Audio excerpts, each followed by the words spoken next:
প্রধানমন্ত্রী শ্রী নরেন্দ্র মোদীজির ক্রমাগত প্রয়াসের 29শে মে থেকে 12ই জুন পর্যন্ত সরকারি প্রকল্প সম্পর্কে তথ্য প্রদানের মাধ্যমে এই এগ্রি ফেডারেশনের অন্তর্গত টাপানিয়া আজকের অনুষ্ঠানে উপস্থিত রয়েছেন। ইতিমধ্যে আমাদের মাঝে এসে উপস্থিত হয়ে গেছেন। আমাদের আজকের অনুষ্ঠানের একটা জোরদার করতালি হবে। আমরা প্রথমেই বরণ করে নিচ্ছি আমাদের আজকের অনুষ্ঠানের মূল অনুষ্ঠানের আকর্ষণ, আমাদের সেই অন্নদাতা কৃষক ভাইকে আমরা বরণ করছি পুষ্পস্তবক তুলি দিয়ে এবং উত্তরীয় পরিয়ে।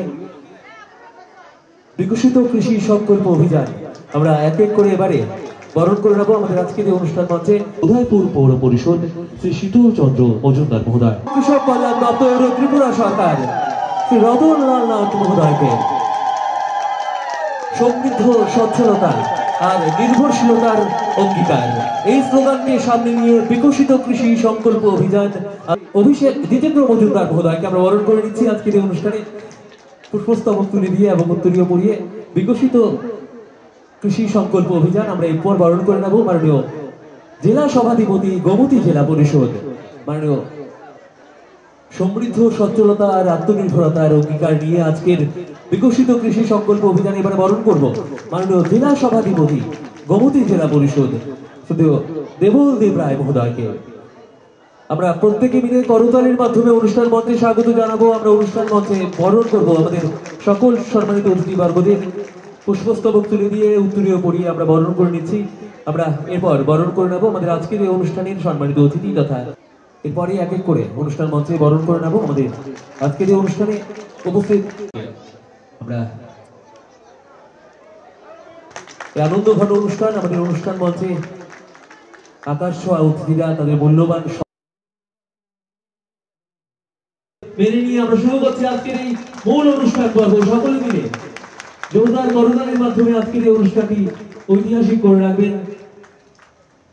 তো আমি এখানে কোনো ভাষণ দিতে আসিনি। আসল কাজ আমাদের এখানে ফার্মার্সদের সঙ্গে ইন্টারেকশন করা, ফার্মার্সদের প্রয়োজনটা জানা, ওদের প্রয়োজন অনুযায়ী আমরা কিভাবে আমাদের সায়েন্সকে আরও উন্নত করতে পারবো, আমাদের কি সায়েন্স করলে ফার্মার্সদের সবচেয়ে বেশি উন্নতি হবে সেটাই জানা। কিন্তু সেটা জানানোর আগে আমি প্রথম আইসিআর সম্বন্ধে একটু বলে দিতে হবে। আইসিআরের ফুল ফর্ম হলো ভারতীয় কৃষি অনুসন্ধান পরিষদ। তো নামটা থেকেই বোঝা যাচ্ছে এখানে কৃষি অনুসন্ধান হয়, কিন্তু আমরা কৃষি বলতে এখানে খালি কৃষি বোঝাই না, ধান চাষ করা বোঝাই না। এখানে কৃষি, fishery, horticulture, all other different parts of science like আছে এর মধ্যে এনিম্যাল সায়েন্স, বটানি, ক্যাটেলের উপরে রিসার্চ আছে, মুরগির উপরে রিসার্চ, বিভিন্ন ধরনের সায়েন্স। তাছাড়া আছে আমাদের বিভিন্ন ধরনের টেকনোলজি ডেভেলপমেন্ট যা ফার্মার্সের জন্য ফার্মার্সকে উপকৃত করতে পারে। আমি আজকে আমাদের আইসিআর লেম্বুছড়া যে ছোট ইনস্টিটিউট আছে যেখানে 11 জন সায়েন্টিস্ট কাজ করছে, এরা আমরা সবাই মিলে কী কাজ করছি সেটা আপনাদেরকে বলবো। তারপরে আপনাদের যদি কোনো প্রশ্ন থাকে আমাকে সেটা বলবেন, আমি কিভাবে আমার রিসার্চকে আরও অন্যদিকে নিয়ে যেতে পারবো আমি সেটা দেখে নেব। তখন আমরা এই আইসিআর ইনস্টিটিউটে 2012 সালে একটা ধান হয়েছিল, গোমতি ধান, যেটা আমাদের একজন সায়েন্টিস্ট এসপি দাস স্যার করেছিলেন। এই গোমতি ধান ত্রিপুরাতে 80,000 একরে গ্রো করে, মানে অলমোস্ট আমি আজকে পর্যন্ত 7 দিন ধরে এখানে করছি অভিযান। এই বিকশিত কৃষি সংকল্প অভিযানে আমি 7 দিন ধরে আসি। যেই ভিলেজে যেখানে আমি গেছি সবাই প্রথমেই বলেছে গোমতি ধানের চাষ করছে। তো গোমতি ধান আমাদের একটা সবচেয়ে মূল্যবান সম্পদ, যেটা আইসিআর থেকে স্টেট লেভেল পর্যন্ত এসে ফার্মার্স পর্যন্ত পৌঁছাতে পেরেছে। তাছাড়া আমাদের কাছে আছে আরও বিভিন্ন ধরনের রাইসের ভ্যারাইটি, যেমন খোয়াই রাইস। খোয়াই রাইস গোমতি ধানের মতোই খারিফ রাইস এবং ফার্মার্সকে খুবই হেল্প করতে পারবে যদি ফার্মার্সরা অ্যাকসেপ্ট করে খোয়াই রাইসকে। খোয়াই এখন পর্যন্ত প্রায় 40,000 একরে গ্রো করছে, কিন্তু একদিন হয়তো গোমতির মতো আরও এলাকা নিয়ে নেবে। খোয়াই ছাড়া আমাদের কাছে আছে আরও কিছু ধান, যেমন আমাদের কাছে আছে খরা ধান, ত্রিপুরা খরা ধান 1 আর খরা ধান 2 বলি আমরা সেটাকে। সেই খরাতে মানে ড্রট রেজিস্ট্যান্ট লাইনগুলি, যেগুলিকে খরাতে কম জলে করতে পারে। তাছাড়া আছে ত্রিপুরা অ্যারোবিক রাইস, যেটা অ্যারোবিক মানে কি অল্প জলে করতে পারে। খরা রাইস যেটা সেটা প্রায় শুকনোতে চপাতে পারে, মানে খুব 1 মাসের পরে পরে জল দিলেও হবে, কিন্তু অ্যারোবিক রাইসে মধ্যে মধ্যে জল দিতে হবে, সেই জন্য সেটা অ্যারোবিক রাইস। তাছাড়া আছে ত্রিপুরা নিরোগ ধান, ত্রিপুরা চিকন ধান, এইভাবে বিভিন্ন ধরনের ধান আমাদের কাছে আছে। আমাদের কাছে ধানের অনেক লিস্ট হয়ে গেছে, এখন অনেক লম্বা লিস্ট আছে। তাছাড়া আইসিআর ত্রিপুরা ছাড়াও আমাদের আইসিআর এর আন্ডারে দুটো রাইস রিসার্চ ইনস্টিটিউট আছে, central rice research institute Cuttack আর Indian rice research institute Hyderabad. এই দুটো ইনস্টিটিউট কন্টিনিউয়াসলি ফার্মার্সদের জন্য, বিভিন্ন ইকোলজির জন্য, বিভিন্ন জায়গার জন্য ধান বানাচ্ছে। জরুরি না যে আমরাই সব ধান বানিয়ে দিতে পারবো, কিন্তু মানে আমরা চেষ্টা করছি ওই ধানগুলি এনেও এখানে ফার্মার যদি পছন্দ করে আমরা ওই ধানগুলি এখানেও দিতে পারবো। যেমন ফ্লাডের জন্য স্বর্ণা সাবওয়ান জিন ঢেলে স্বর্ণা রাইসকে এত উন্নতি করা হয়েছে, জলের নিচে ভেজিটেটিভ স্টেজে প্রায় 15 দিন থাকে স্বর্ণা সাবওয়ান। সেই সঙ্গে আছে রঞ্জিত সাবওয়ান, যেটা রঞ্জিত ধান এখানে অলমোস্ট সবাই লাগায়, সেটাও ভেজিটেটিভ স্টেজে 15 ডেজ 2 উইকস জলের নিচে থাকে, তারপরে আবার পুরো ভালো করে বেড়ে উঠে সিড সেটিং করতে পারে। আমরা আজ শপথ গ্রহণ করছি যে আমরা কৃষিতে ত্রিপুরাকে বিকশিত করব এবং আত্মনির্ভর করব। এই সংকল্প নিয়ে আমরা এগিয়ে যাব। জয় কিষাণ, জয় ত্রিপুরা। বিকশিত কৃষি সংকল্প অভিযান এত পাকা লাগে না, কারণ নাও তো থাকতে পারে। মাঠের মধ্যে যায়নি, এসি মেশিন লয়ে যায়নি কৃষকরা, যায় বোধ। এত রৌদ্রের মধ্যে, বৃষ্টির মধ্যে কারা যায়? কৃষক। আর বরফের মধ্যে কারা যায়? সেনাবাহিনী। তাদের রোদও নাই, তাদের বৃষ্টিও নাই, তাদের ঠান্ডাও নাই। আর কৃষকরা ঝড় বৃষ্টি তুফান যাই আছে, আমরা মতো এরকম করেনি। এরকম করলে কাজ করবো কেমনে? আজকে এই অভিযানটা, এই অভিযানটা শুরু হয়েছে আজকে থেকে 7 দিন আগে। এই অভিযানে আজকে যে শালগড়ার মিটিংটা, এই মিটিং উপস্থিত আছেন এই এলাকার বিশিষ্ট কৃষক মরণ দেবনাথ, যিনি অন্নদাতা কৃষক, উনি উদ্বোধন করছেন, উনি উদ্বোধক। আজকে আমরা অতিথি ঠিক আছে। আইসিআর এর ফুল মিনিংটা কি? Indian council of agriculture research. এটা অন্য বিজ্ঞানীরা বুঝতো না।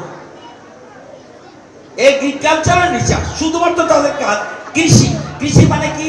শুধু ধান না, এগ্রি, হর্টি, এআরডিডি, ফিশারি সব মিলে অ্যালাইড, এটাই পরে প্রাইমারি সেক্টর, অ্যালাইড সেক্টর।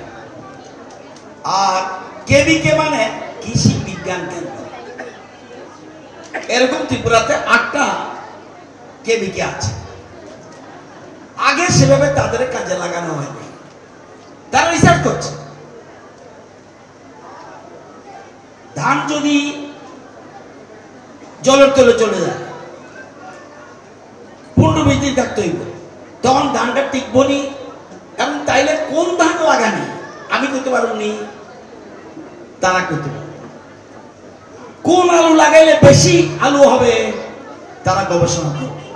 ওই যে একটু আগে বলছে কোন মুরগি তাড়াতাড়ি বড় হইব, আবার আমাদের মতো টেস্ট লাগবে, কোন মুরগি বেশি দিন পারবো, আমি কেমন রিসার্চ করবো? আমি তো লাগাইতেছি।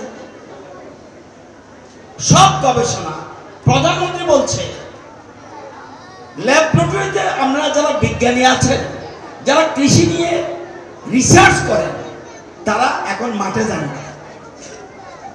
ল্যাব টু ল্যান্ড, ল্যান্ড মানে জমি, lab laboratory, lab to land, অর্থাৎ ল্যাবরেটরি থেকে ডাইরেক্ট কৃষকের কাছে চলে যায়। এবং কৃষকরা কি কয় দেখেন, তাদের কি কি মনে প্রশ্ন আছে এবং কোন কোন প্রযুক্তি আনলে ভালো, তাদের থেকে শুনা। এগুলো তারা কৃষকরা বিজ্ঞানের জন্য মাঠে যায়। 2, অল্প খরচে বেশি উৎপাদন কেমনে করতে পারি, অল্প খরচে বেশি উৎপাদন কেমনে করতে পারি। 3, আমার যে জমিটা ভালো আসেনি না রোগ হইছে, এটার জন্য পথ কি আপনার শরীর খারাপ হলে কই যান? হ্যাঁ, ডাক্তারের কাছে। ডাক্তার গেলে কি কয়? প্রথমেই কয় ব্লাডটা পরীক্ষা করে যাবে। যত বড় ডাক্তার, ব্লাড পরীক্ষা করণ ছাড়া আপনার আসল রোগ ধরতে পারত না। তাহলে আপনার যেমন যে ধরবো সেটা ধরবো কেমনে? সয়েল হেলথ টেস্ট, মাটি স্বাস্থ্য পরীক্ষা, এটা কি রোগ হয়েছে। আমি যে বেশি বেশি সার দিতেছি তারপরেও দেখি বেশি উঠতেছে না, তাহলে নিশ্চয় কোনো রোগ হয়েছে।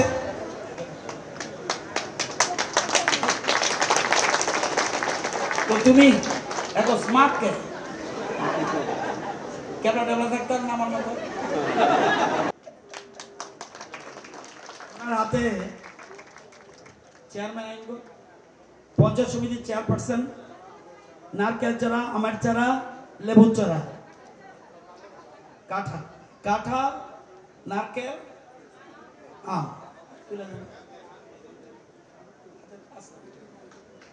তাহলে একটু সাহায্য করেন। আর নারকেল গাছের চারা সহ আর 3টি গাছের চারা কুলন সরকারের হাতে। এবারে স্প্রে মেশিন বিধান দেন না, জোরে হাঁটতে যাবে সবাই মিলে। পাস এরপর নারায়ণবাবু চাষ করছে। ম্যানুয়াল ওটা একজন আছেন অনিল চক্রবর্তী। প্রধান তো প্রণাম করতে লজ্জা পাবেন। ঠিক আছে, হিসাব করে দেন। Thank you. এবার আমরা রাইস মিলকে তাহলে হাতে তুলে দেন। ওইদিকে যান কেমন? দিদি যান, দুজন দিদিকে যান। সাবধান, একটু হেল্প করতে পারে ভাই, সবাই আপনার দিয়ে সাহায্য করে না।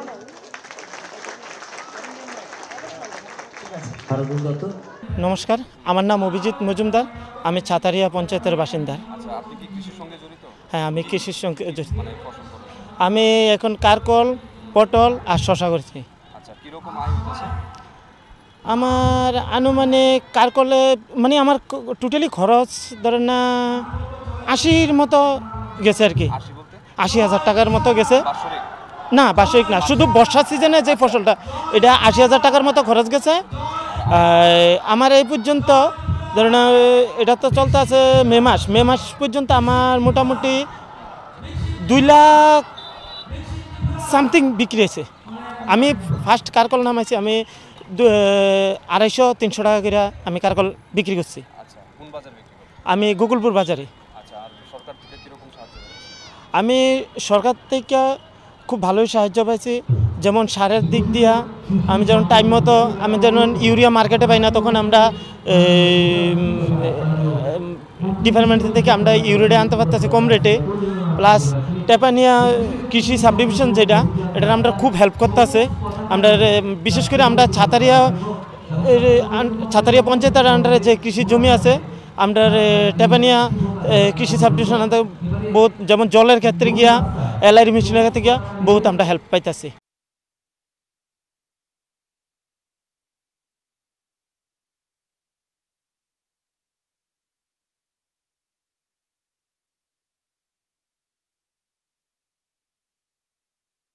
আপনারা জানেন এই যে সামনে আসছে এটা হলো খারিফ মরশুম। কৃষিতে 2টা মরশুম হলো ইম্পর্টেন্ট মরশুম, একটা হলো খারিফ আর একটা রবি। যদিও ভারতবর্ষ কৃষি প্রধান দেশ এবং কৃষিতে আমরা স্বয়ম্ভর, গত বছর প্রচুর প্রোডাকশন হয়েছে সারা দেশে। প্রধানমন্ত্রী এবং কৃষিমন্ত্রী চাইছে এই খারিফ মরশুমে যেন আর ব্যাপক ফসল উৎপাদন হয়, এবং ওনাদের প্ল্যানিং রবি ফসলের আগে এরম করবে, রবি মরশুমের আগে ঠিক করেছে।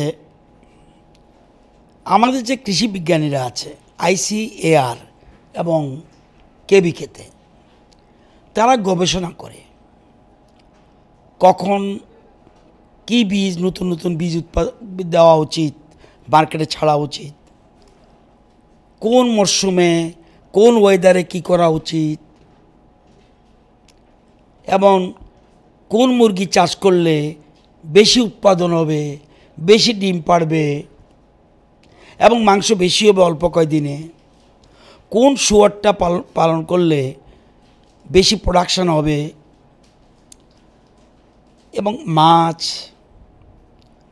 পশুপালন, হর্টিকালচার, এগ্রিকালচার, এই যে অ্যাগ্রি অ্যালাইড সেক্টরটাকে আরও বেশি বিকশিত করে আমাদের দেশ কৃষিতে স্বয়ম্বর। তারপরেও আরও ব্যাপক উৎপাদন চাইছে, যে উৎপাদনটা যদি কখনো দেখা যায়, ধরুন একটা যুদ্ধের সময় আমরা কোনো দেশের সাথে আর সম্পর্ক রাখতে পারলাম না ডিউ টু ওয়ার, সেক্ষেত্রে আমরা যেন নিজের আত্মনির্ভর হয়ে যাই, যাতে আমাদের নিজের উৎপাদন দিয়ে আমরা চালাতে পারি, অর্থাৎ আত্মনির্ভর স্বয়ম্বর ভারতবর্ষ।